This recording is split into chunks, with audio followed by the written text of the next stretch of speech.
Questions about anything from last time? Well, today's a new subject, Laurent series.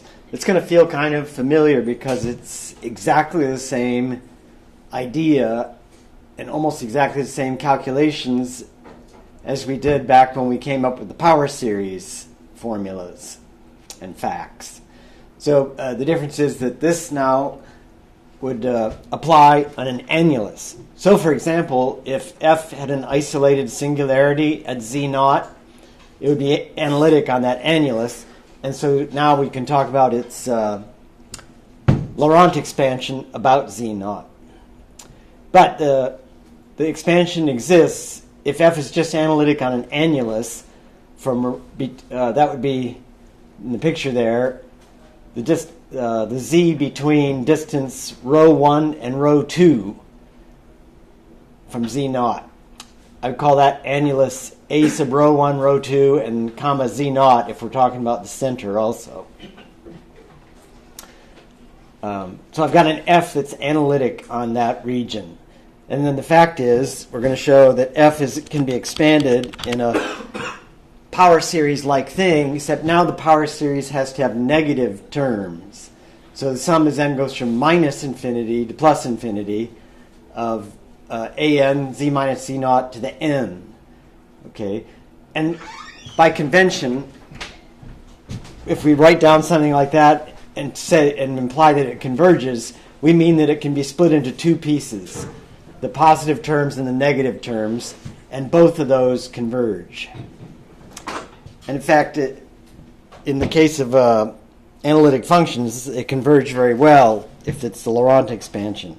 So in particular, the fact about the positive terms, it's just like a power series.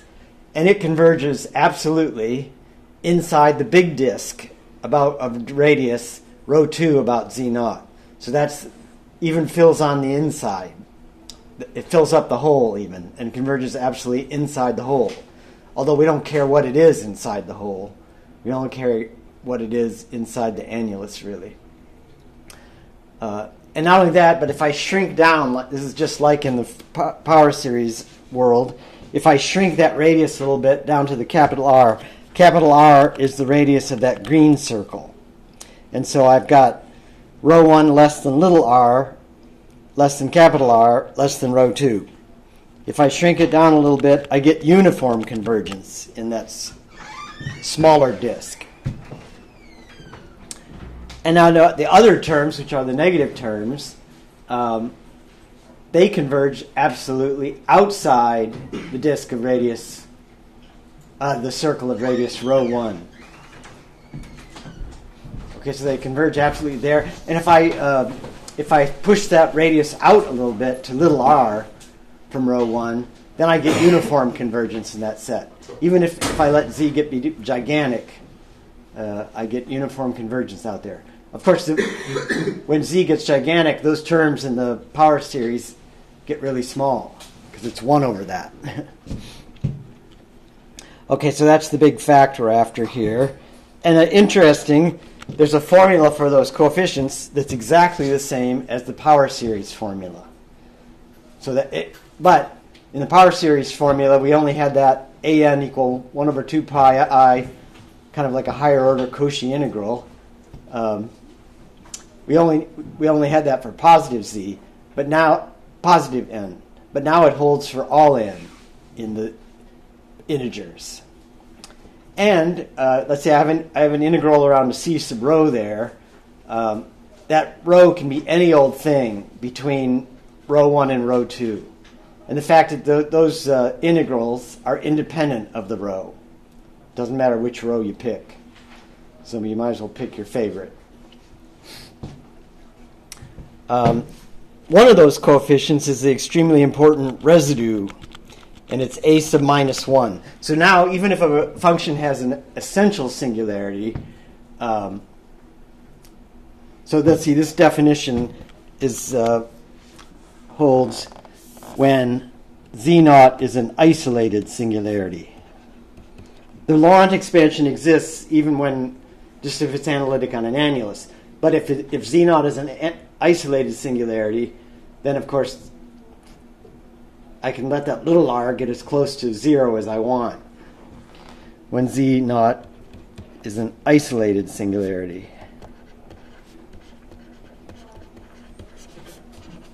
of f.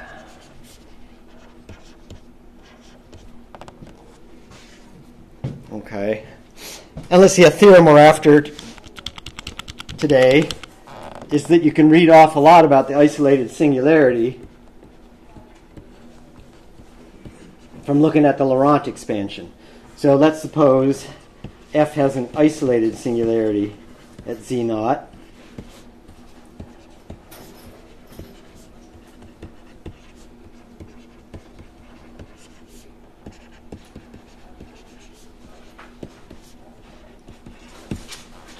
Then, let's see, all the negative terms, a sub n equals 0 for n equal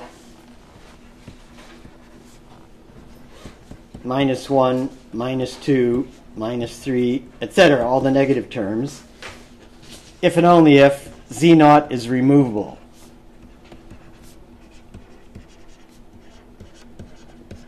In that case, the Laurent series is just a power series. That's basically the proof also, but we'll have to think about it in a minute. And if there's only finitely many negative terms that are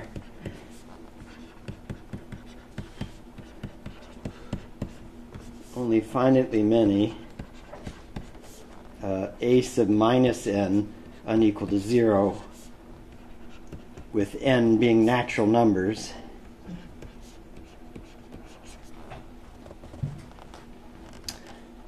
that means that z naught is a pole.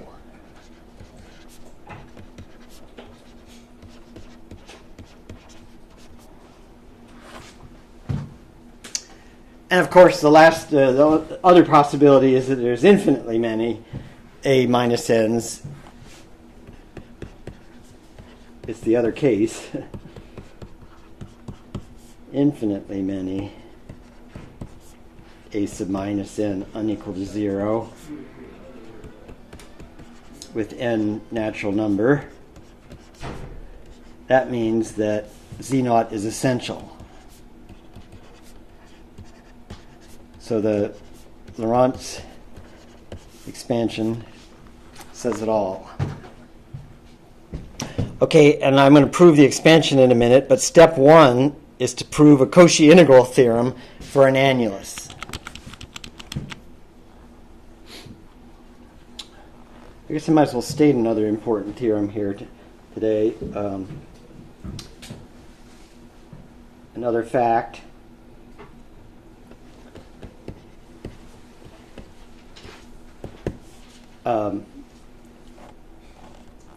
F has an analytic antiderivative.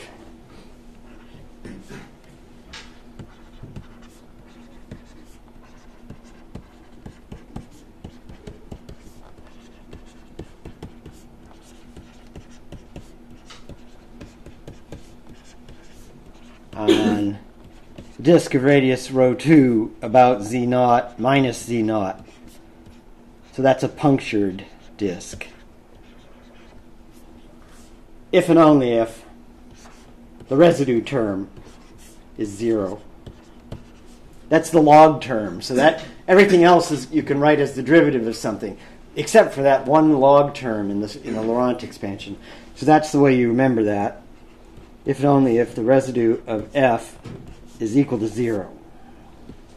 So that kind of belongs in this same important things to read off from the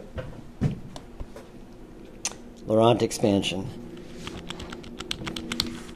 So the proof is based on, proof uses the Cauchy theorem for annulus.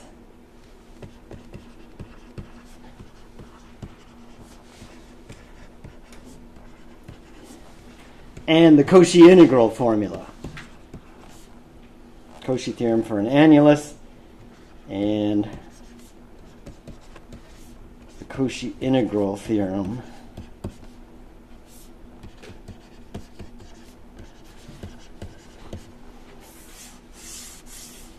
for an annulus. So I won't draw that picture again because it's always going to be the same picture.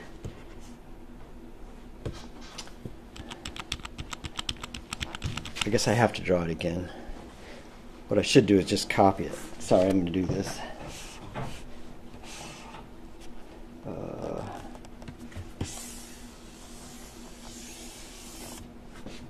Okay.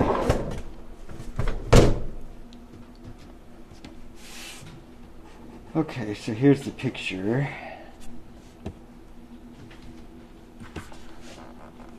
I got this picture, and I'm going to, the fact is, F is analytic on this region here.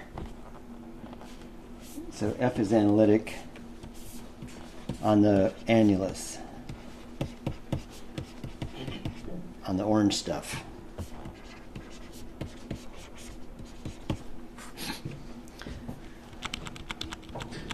Well, you've got the picture there. And the fact is that the integral around big circle minus the integral, notice I'm making them both go around counterclockwise. So that second one, I have minus the integral. That would be the integral along minus c sub little r. So I could make that plus the clockwise integral. And I'll explain that's sort of a traditional thing to do when you talk about the orientation of a curve, especially a boundary curve. So the integral of f dz is equal to 0.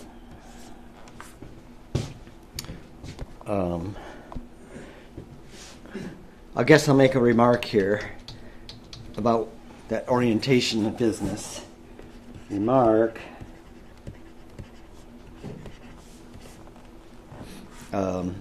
If I go counterclockwise around the outer one and then clockwise around the inner one. And think about the region between those two things and think of this as the boundary of that thing. Well, then the standard orientation of the boundary means that I take a tangent vector here. It's maybe too big of a tangent vector. There's the tangent vector. The normal vector goes like this, and it's to the left. N is to the left of T, meaning you rotate counterclockwise to get there. And then if you think about the same thing happens on this inner one. So there's the T, and N is to the left of T, even on the inside. So that's why you choose those orientations. So this is the same as integral around the outer one plus the integral around minus c sub r of f dz is 0. This is the standard orientation in differential geometry.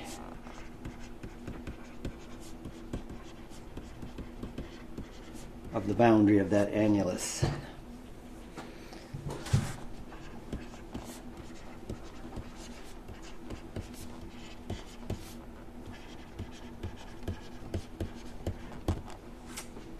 Okay, so let's see. The proof is going to be fun. I'm going to draw a picture of the proof. Why not?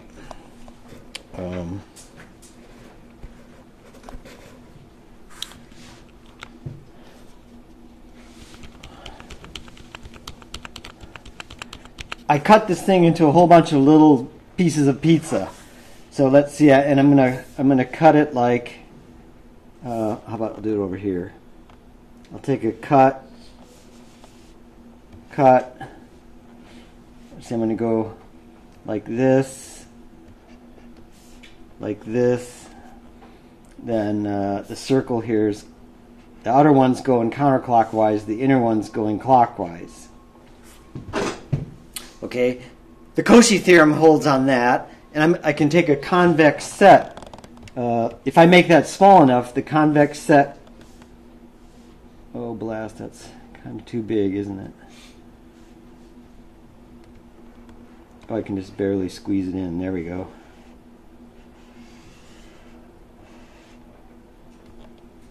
That's a convex set that I put around there. Convex open set.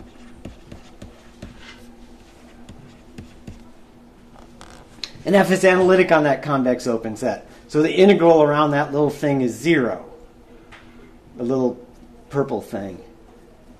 And you realize, oh my, I can add a bunch of those up.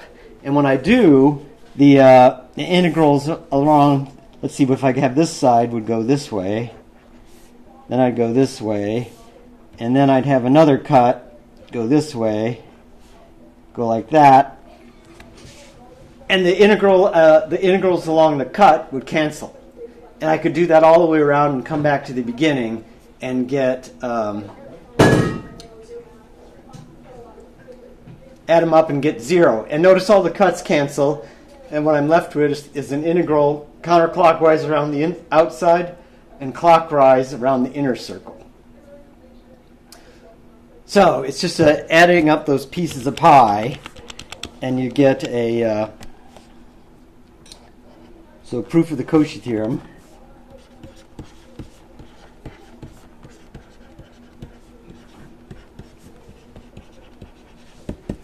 Add up integrals around the pie pieces.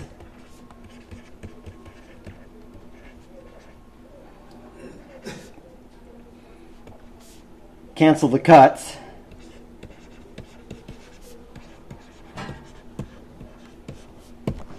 That's all there is to it. And so let's see. Add up the cuts, cancel, and you use Cauchy on convex.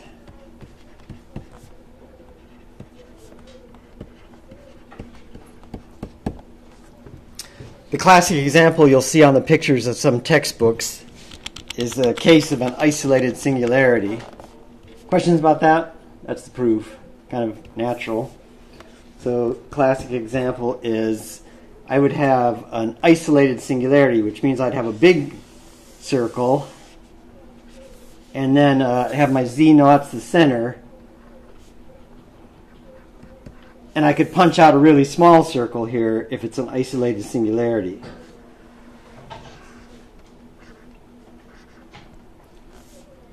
And then you only need 4 cuts.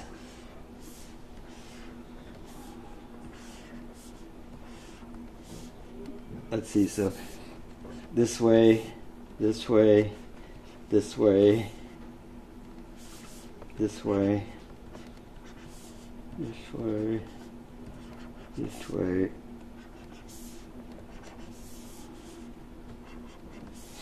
etc. And the convex sets there would be sort of the obvious things. I could take this little convex set would be just fine. Pretty crummy looking.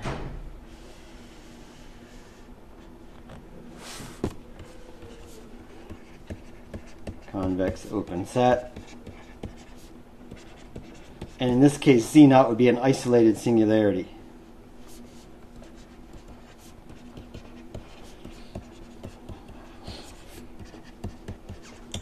I couldn't do it with 2 pieces. I need 4 pieces. Or I guess I could do it with 3 pieces. But not 2. Okay, yeah.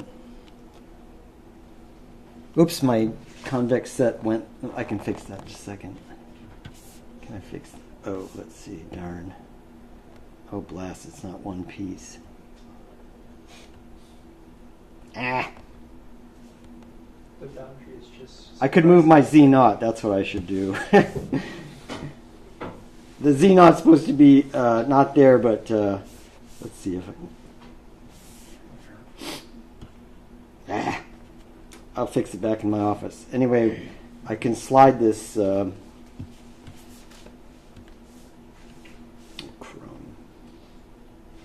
now I got my Z naught. Okay, I want to slide my Z naught out. Okay. fraud. I'll fix it in my office. The Z naught is supposed to be not in that convex set. Questions about that? Okay, so that's the Cauchy theorem. And now the Cauchy integral formula. This is kind of a review of the proof we did way back. The Cauchy integral formula. You can always prove the Cauchy integral formula by applying the Cauchy theorem. Okay, so where's the Z going to be? I need to go back and draw the picture. Here's my thing. My Z is going to be some point in here. Let's make it right here. That's my Z. And the Z is between those two circled big R, little r. The Z is between those two. And then the Cauchy integral formula would say, when you prove it, you apply Cauchy theorem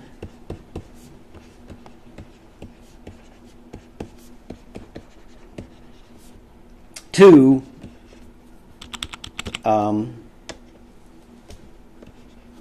the difference quotient. It's not exactly a difference quotient because they don't get close together. You want to take an f of w minus f of z over w minus z. That doesn't blow up at z because difference quotient tends to f prime of z. So w is my variable and z is my fixed point. That goes to f prime of z as w tends to z. So it has a removable singularity.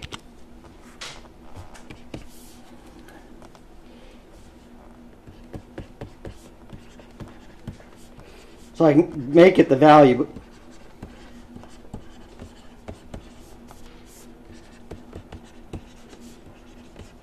And in fact, the function I should make it is, let's call it capital F of z, and not f of w rather. It's going to be f prime of z at w equals z, and otherwise it's equal to that difference quotient.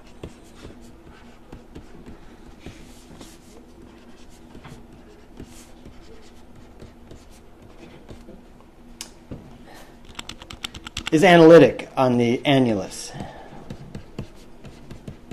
And so the Cauchy theorem, if I apply it, so integral around c sub r minus the integral around c sub little r of f dw is 0. And if you think what that is, on the boundary, where w is on the boundary, that's never equal to the f prime of z. It's the difference quotient. So I can split that into the integral around c sub r minus the integral around little c sub r of the Cauchy integral.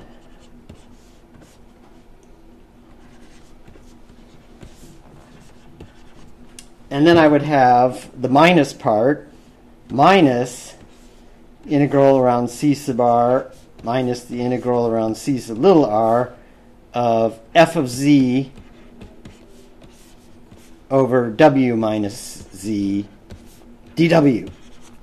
And of course the w comes out of that. The f of z comes out of that. I can factor that out. So this thing right here, I can pull out the f of z times, and then I get an integral around c sub capital R of 1 over w minus z dw. Well, that z is inside that circle, so that's 2 pi I.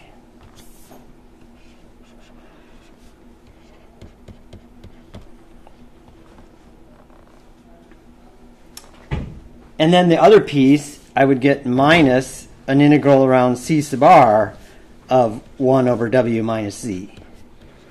And this time the z is outside that circle. So this is going to be equal to 0 by Cauchy's theorem.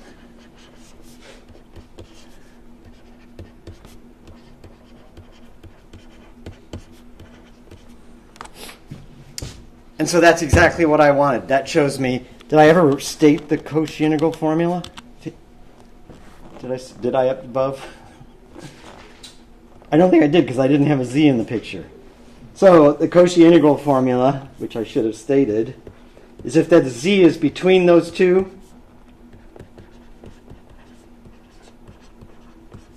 like in the picture,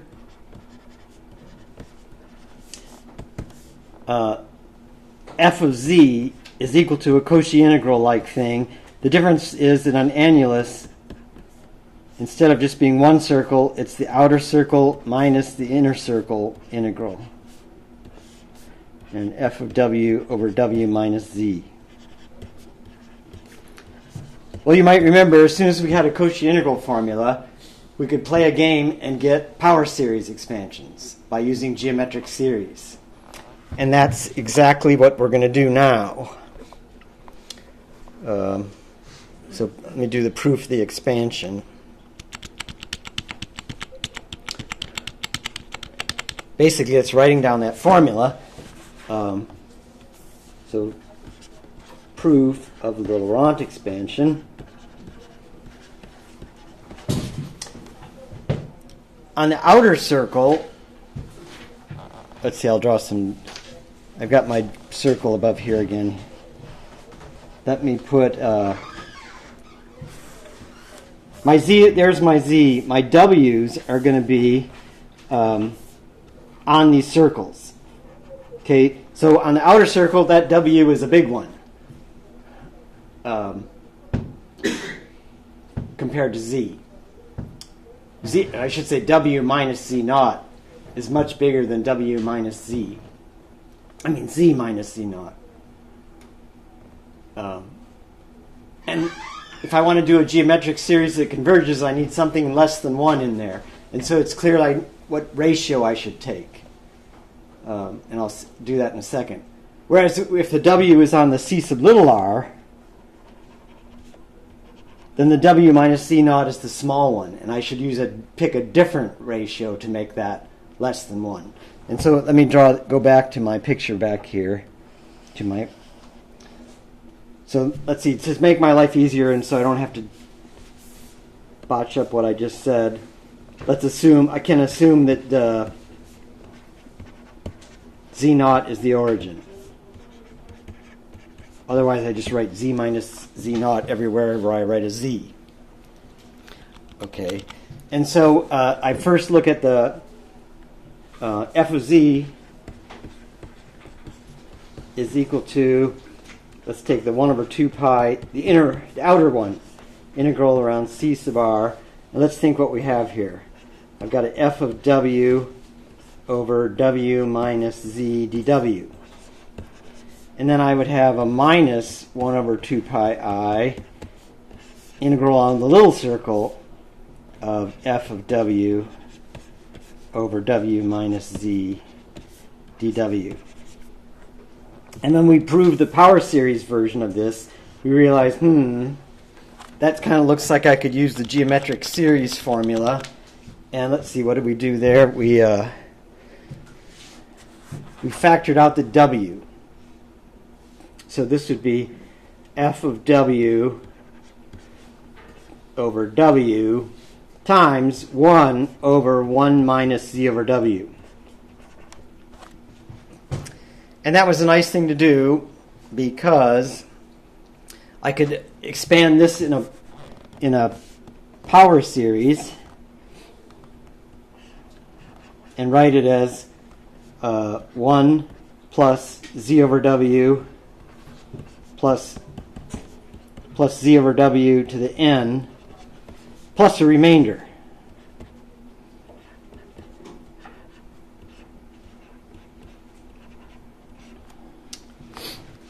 And when I wrote that out, I would get an expansion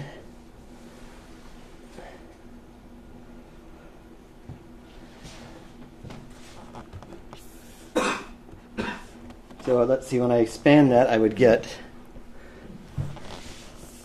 a sum as n goes from 0 to capital N, and the thing in here would be a 1 over 2 pi I integral around C sub r, and then I'd get f of w over w. That w out in front makes the power 1 bigger. So n plus 1.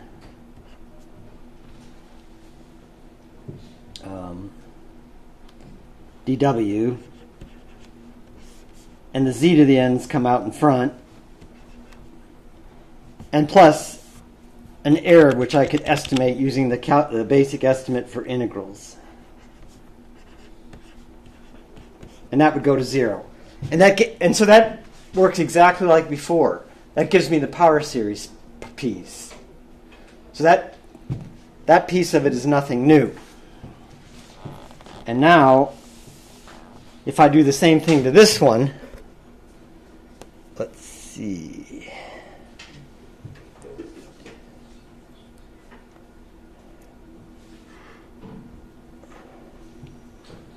Let's see, does this, the powers, yeah, they go from 0 to n. Right. Okay. Let me do the next one.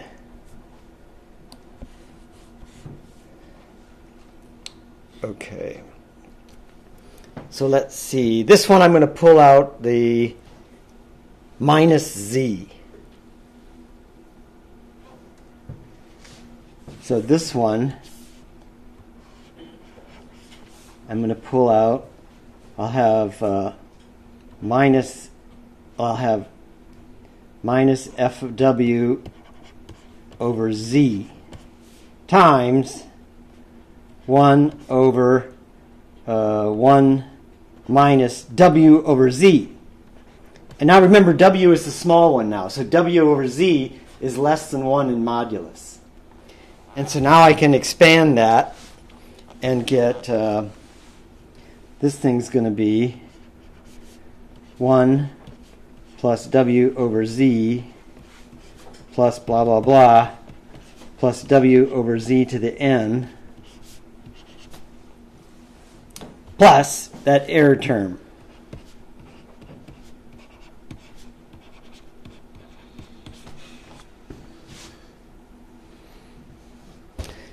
Which, by the way, what was the error term?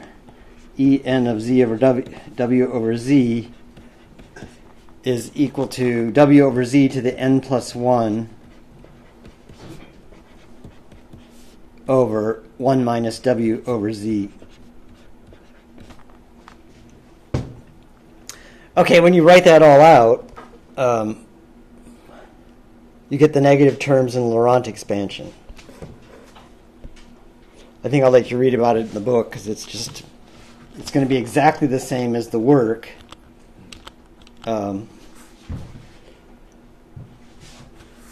Okay, so what do you get here? I'm going to get minus and minus, so this is going to be a sum. What do the powers go from? The powers go from, yeah, let's take the powers here. It's going to be a sum. As n goes from 1, the last one is going to be to the n plus 1.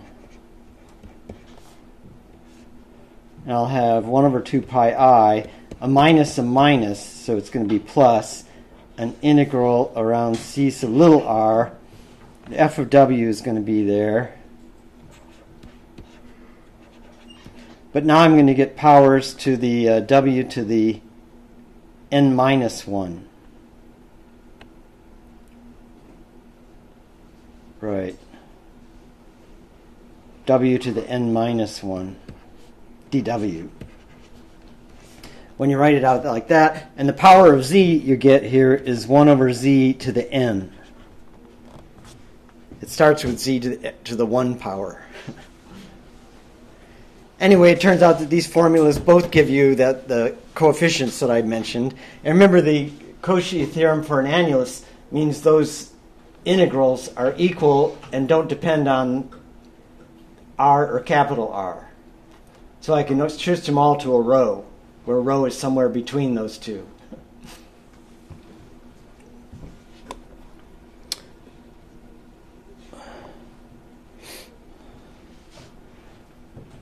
And here we would have plus an error.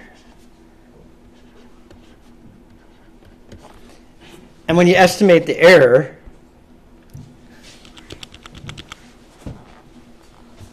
you get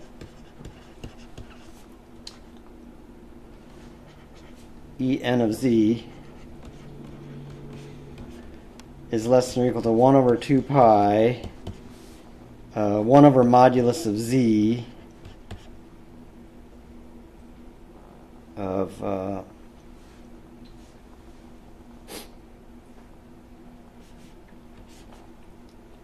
the max of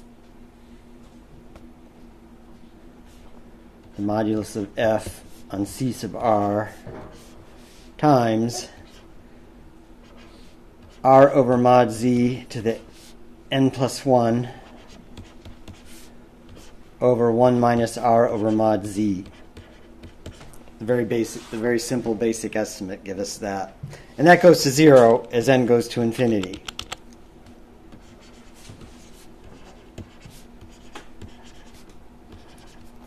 And it does it uniformly.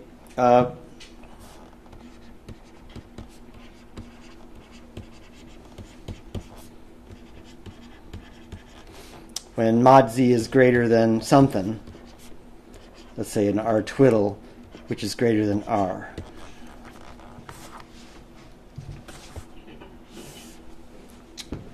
Okay, so maybe I did it carefully in the case of power series.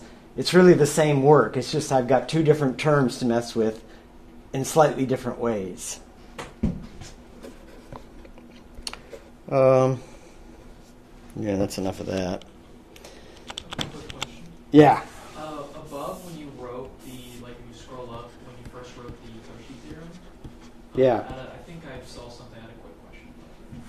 You what? I think I had a quick question about when you wrote the Cauchy's theorem, Wait a bit. a little bit down. Here? No, like when you first wrote it down. First. This is the Cauchy. This is the first time I wrote it, Sorry, isn't the it? Cauchy integral. Oh, the Cauchy integral formula. Yeah. Where did I write it? There it is. Should it be dW or is it? Yes! Thank you. Z is that thing, fixed point that's stuck between the two circles. Thanks.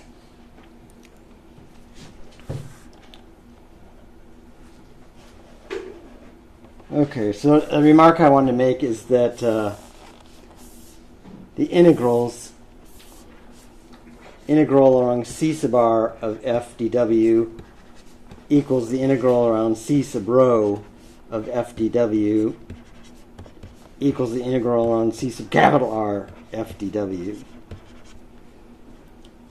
for r less than rho less than capital R. That's by the Cauchy theorem on an annulus.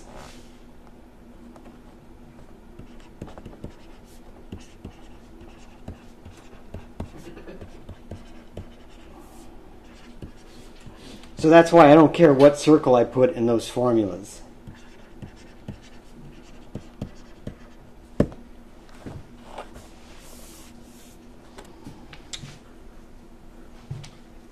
Okay, now let me prove that theorem about the meaning of the coefficients.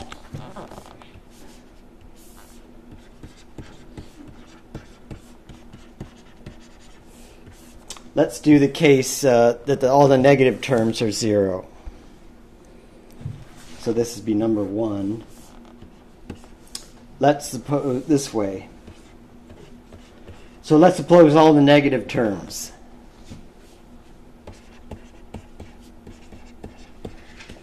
Suppose a minus n equal to 0 for all the n's which are natural numbers. Well, then f is equal to a power series, because the negative thing, then f is equal to a convergent power series.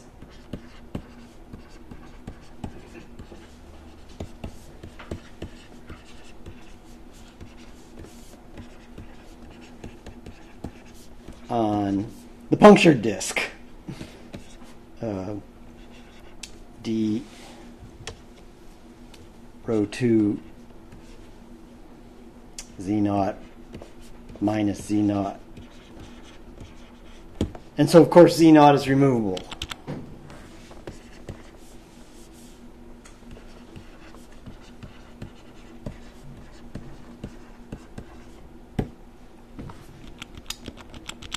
Okay, that's one direction. Other direction, let's suppose that z naught is removable. Then we've got a formula for those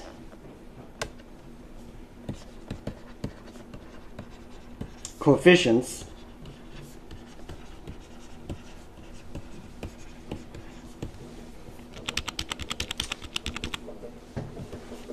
And the formula is a sub minus n equals 1 over 2 pi I, integral around any c rho you want, f of w over w minus z naught to the minus n plus 1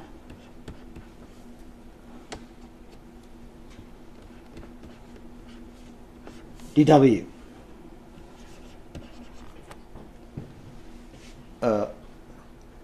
Let's see, minus n.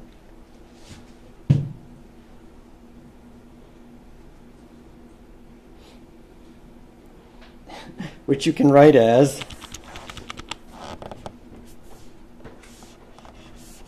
that's equal to the integral around c sub rho of f of w times w minus z naught to the n minus 1.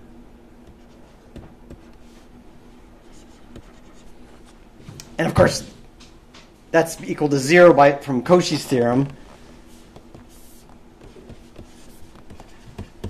If f has removable singularity theorem, singularity there, when n is positive, 1, 2, 3, etc.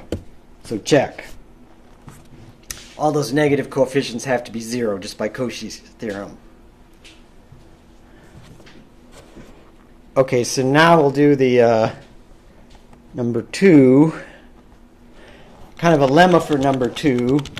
This is the one about poles.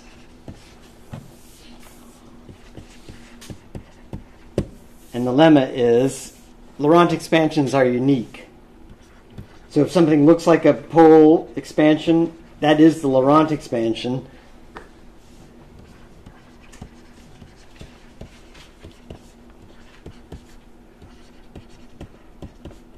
Laurent expansions are unique. So if you have one that looks like a Laurent expansion, it is the Laurent expansion. So let's say y, the proof of that little lemma.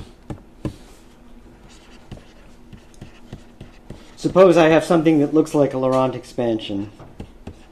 So we suppose f is equal to sum as n goes from minus infinity to infinity, bn, z minus z naught to the n. And we get exactly the kind of convergence I was mentioning there. It splits into two pieces and they both converge. And they converge uniformly on smaller, shrunken things. So I'm saying here, with uniform convergence,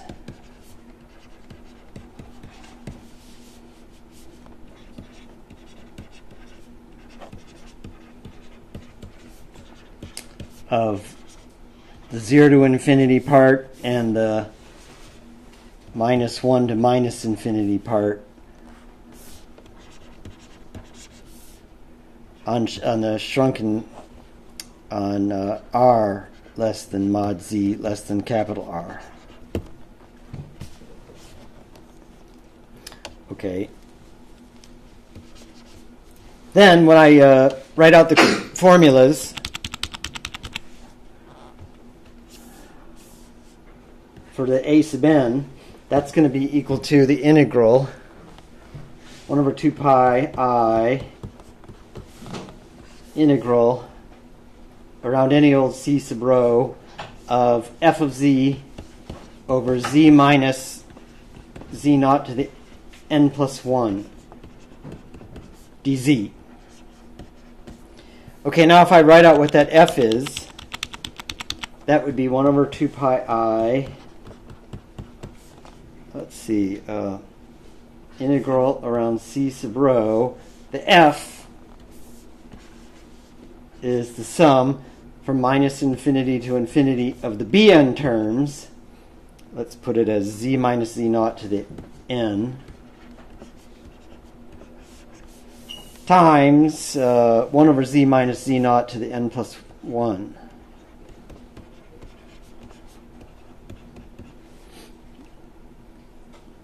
Let's see. Oh, I made a mistake here. I wanted to make this, I'll make this be an capital N. Capital N. So this should be a capital N plus 1 dz. Okay. And now I can, because of uniform convergence, I can interchange the sum with the integral. So this, it's important that I'm using uniform convergence. That's critical here.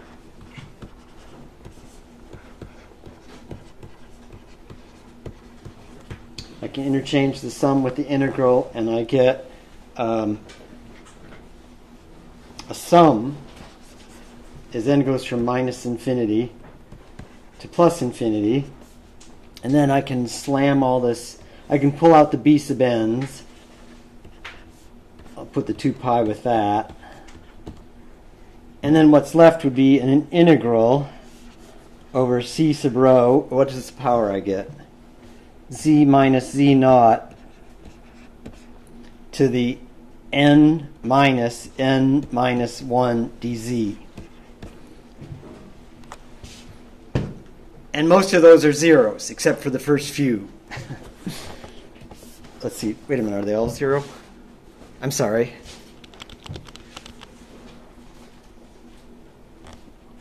N minus 1. Oh yeah, the only term, those are all derivatives of something. So in fact, they're all 0 except for the one that looks like the log function. So this is equal to 0 if n is unequal to n. And when n is equal to 1, when n is equal to capital N, that's the minus 1, and that's equal to 2 pi I. Equals 2 pi I if n equals n. Okay, so we got to, in other words, this is going to spit me out b sub n. So an has to be b sub n. That's where uniqueness comes in. Okay, so I've got one more minute. Now with that lemma, I can start proving too. If f, let's go this way. F of z equals a principal part plus the power series. It looks like a Laurent expansion. It is the Laurent expansion. So that's at a pole. We see the Laurent expansion. If it looks like one, it is one by the lemma. And it only has finitely many negative terms.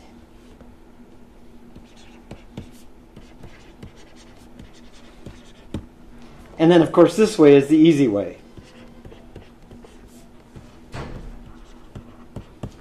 Then f is equal to Laurent expansion, and the Laurent expansion is a rational thing plus power.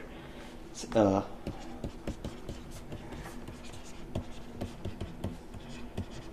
so it's a pole plus power series.